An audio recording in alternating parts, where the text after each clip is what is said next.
If you thought the Galaxy S25 Ultra was Samsung's peak performance, just wait till you hear what's coming next. The Galaxy S26 Ultra is shaking things up in ways that are bold, smart, and maybe even a little risky. It's not just a cosmetic upgrade, it's a full-on strategy shift. It's thinner, it finally brings faster charging, and, believe it or not, there's no Plus model this time around. That's right, Samsung is making some serious moves, and not everyone's going to love them. Hey everyone, Quantum here. Before we get into the full breakdown, make sure to hit that like button, share the video with your fellow tech lovers, and subscribe if you want the latest scoop every week. And if you're eyeing the upcoming Galaxy Z Fold 7 or Z Flip 7, don't miss out on the amazing deals linked below. You can get a free storage upgrade, up to $200 in Samsung credit just for reserving, and up to $1,000 in trade-in credit. Plus, if you're looking into the Galaxy Watch 8 or Watch 8 Classic, they're currently up to $250, $300 off. And yes, the new Watch Ultra has a deal live as well. Grab 30% off the Galaxy Buds 3 Pro and 15% off Buds 3 Whole with those limited time. Links in the description now. Back to the S26 Ultra. While everyone's been buzzing about Samsung's foldables like the Z Fold 7, the real hidden surprise is what's coming with the S26 lineup. The first big change: say goodbye to the Plus model. Since the S20 series, we've always had a Plus variant, but this time it's being replaced with a sleeker and more refined middle-tier phone, the Galaxy S26 Edge. And this isn't just some internet rumor. Model numbers and confirmed screen sizes back it up. Here's what we know so far. The base Galaxy S26 will measure 6.27 inches, which Samsung will probably round up to 6.3. The new Edge model comes in at 6.66 inches. That number might raise eyebrows, and the Ultra stretches it even further to 6.89 inches. But this isn't just about screen size. Each version is being given a clearer, more defined role. The Edge isn't just the in-between option anymore, quickly becoming the model to watch. Let's move on to the cameras, because this is where it gets really interesting. The S26 Ultra is set to pack a completely new 200MP main sensor, not recycled, but actually brand new.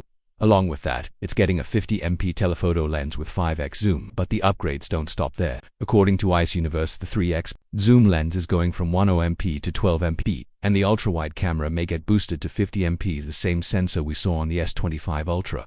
These aren't wild redesigns, but they are meaningful upgrades, especially for zoom and ultra-wide shots. Even the S26 Edge is stepping up. It's expected to keep the 200MP main sensor and add the new 50MP ultra-wide camera, massive improvements over the 12MP ultra-wide found on the previous Edge. As for the base S26, it sticks with a 50MP sensor, but word is it's a newly improved version. It might not sound flashy, but performance-wise, we could be looking at some real enhancements. Here's something most people skip over, but it's a big deal: thickness. Samsung is going all in on slimmer phones this year. The S26 Ultra might go under 8mm thick, and the base model could even dip below 7mm. That sounds awesome. But thinner phones usually bring compromises, either bigger camera bumps or smaller batteries. Samsung, however, seems to be finding a smart workaround there, purportedly ditching the old plastic lens layers and instead using inkjet printed coatings inside the sensors. That means thinner modules with sharper image quality. Pretty clever, right? Now you're probably wondering about the battery life. Don't expect miracles here. The S26 Ultra is sticking with a 5000 mAh battery. Why not go bigger? Well, Samsung is using new high-density batteries, but instead of expanding battery size, they're using that saved space to slim the phone down. It's a trade-off, form over function. But there's more. Did you know there's a legal limit involved? Yet anything above 5400 mAh could trigger federal restrictions. Samsung could bypass that by using a dual-cell setup like OnePlus did with their latest model, but they likely won't. Now let's talk charging. The S25 Ultra maxed out at 45W, which felt a bit outdated. But good news leaks suggest the S26 Ultra is finally moving up to 65W. That's not the fastest in 2025. But it's a solid improvement. It means your phone can charge quicker without heating up too much or damaging the cable. Long overdue, honestly, but wait, it gets even more futuristic. Samsung is reportedly bringing COE OLED tech to the S26 Ultra. That's color filter on encapsulation, and it's confirmed by Ice Universe. In simple terms, it eliminates polarizers, which leads to thinner, more power-efficient displays. So you get a brighter screen, better battery life, and a thinner phone all in one. There's more. The S26 Ultra is also getting a third-gen anti-reflective coating, which means using your phone outdoors, even under bright sunlight, will be way easier.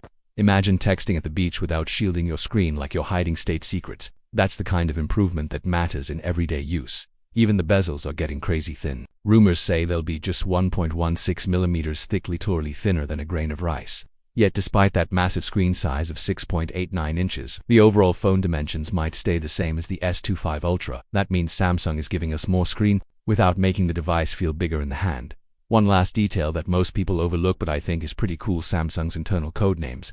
The S25 series was called Paradigm. This year it's Next Paradigm, and that actually fits. This isn't some wild leap into the unknown, it's a thoughtful evolution. With smarter cameras, slimmer builds, a simplified lineup, and advanced display tech, Samsung is clearly refining its flagship vision. But what do you think? Is the Galaxy S26 Ultra living up to your expectations? Or are you disappointed they didn't push harder on battery capacity? Let me know in the comments. I always love hearing your thoughts. And if you enjoyed this breakdown and want to see more like it, hit that like button, share it around, and don't forget to subscribe. I'm Sam, signing off. Catch you in the next one.